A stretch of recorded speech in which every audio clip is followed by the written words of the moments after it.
Okay, welcome back. Chapter 6, we're talking about violent subcultures. And let's start with, sorry about that. Let's start with the works of Martin, Wolfgang, and Franco Vercuti. And so what these two scholars argue is that they're essentially subgroups in America that have values that emphasize violence as a way of life. And that's what helps to explain why we have such high violent crime rates. Particularly, they argue that young urban males have developed this sort of distinctive subculture, and that this subculture condones and expects the use of violence to resolve disputes. And it can be anything. It can be from a major problem where someone has stolen something from somebody else, or it can just be a minor thing. Somebody talked to their girlfriend, and, they got mad about it. And the point is, though, is that whether it's a big thing or a little thing, oftentimes these events escalate into really high levels of lethal violence. And we'll talk a little bit more about this when we read the book about the gangs in Chicago. So what I want you to do right now is stop this video, and I want you to go to the front page for the chapter, and on the assignment sheet you will see this link on the YouTube video. It is the Code of the Street video. It's a good video, and it shows essentially how cheap life is in one of the worst neighborhoods in America, in the Germantown area of Philadelphia.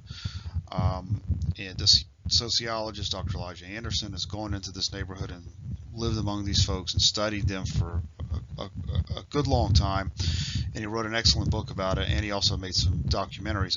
And what I hope you'll take from this is just the idea that there is a code of people who live what's called a street life. These are the sort of the situations that Wolfgang and Vercuti are talking about, and violence just becomes a normative and expected way of life in these situations. So I'm going to stop here while you watch the video, and then we'll come back. Okay, welcome back. So the story about the two young men who shot and killed people at the football game is all about honor violence, right? So these guys were drunk, and some guys pushed them around, punched them, and basically, were a affront to their honor. And did they just walk away from it? No, they went home, got guns, came back, and killed the guys, ruined their lives and the other people's lives, all over a stupid, drunken fist fight. So some people argue that the South has a culture or a subculture that promotes this kind of honor behavior, honor violence. Sorry about that. There's evidence to suggest that crime rates are higher in the South. Sorry. This page. All right. There's evidence to suggest that the crime rates are higher in the South, and I would like for you to take a look at this map, and it shows murder by states. And clearly, if you look at some of the southern states, Louisiana, Mississippi, and Alabama have higher murder rates than most states in the Union.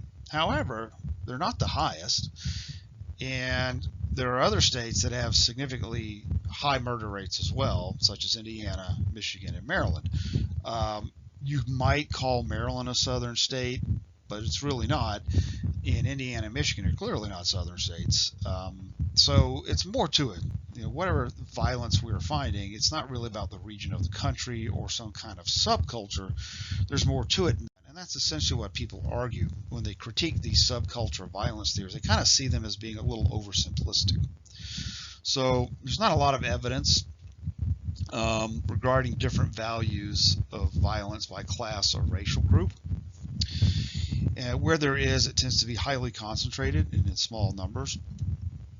And it's difficult to separate these so-called subcultural factors from other things, such as harsh economic conditions and particular poverty.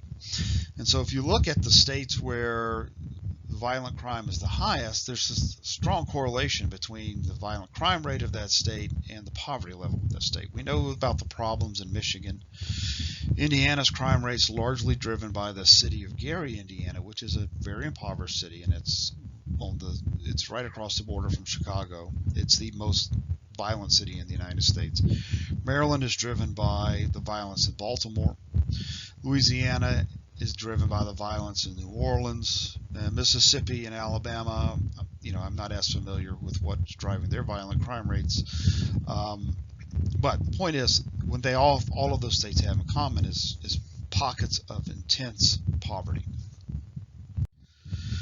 All right, the last subcultural theory is Miller's focal concern theory, and it's one that still gets a lot of sway today.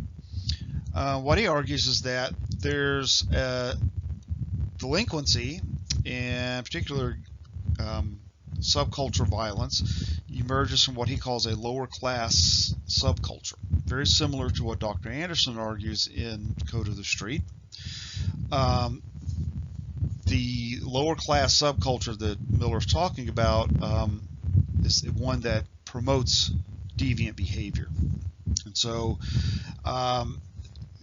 one of the other things that he mentions is that where does the culture come from? It comes from living in tough conditions, living in poverty, single parent households, lack of resources, etc.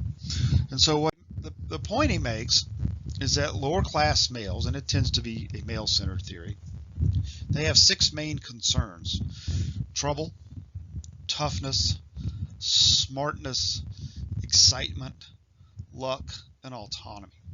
And if you go back and think about the Outsiders film, these are some of the same characteristics that the kids in the Outsiders, this tough neighborhood in Tulsa, had as well, right? And they looked in terms of what you're measured not by anything other than just how tough you are, how lucky you are. You want to live an exciting life, just have fun all the time, do exciting, stupid stuff. Smartness comes in terms of being clever, not in terms of book smartness, but in street smartness and being able to outwit people. And autonomy, you don't want to follow anybody's rules. Okay. So where does this come from? If you live in a subculture that promotes toughness and excitement and luck and autonomy, and these are not values that are in line with living a conventional life. And if you live by this and you draw your status from these sort of delinquent behavior patterns, you're going to get in trouble, because they're likely to bring you into conflict with the law, as we saw in the movie The Outsiders. So what are some of the policy implications of subculture theories? Increase access to legitimate opportunities that will reduce strain. Attempt to provide positive role models.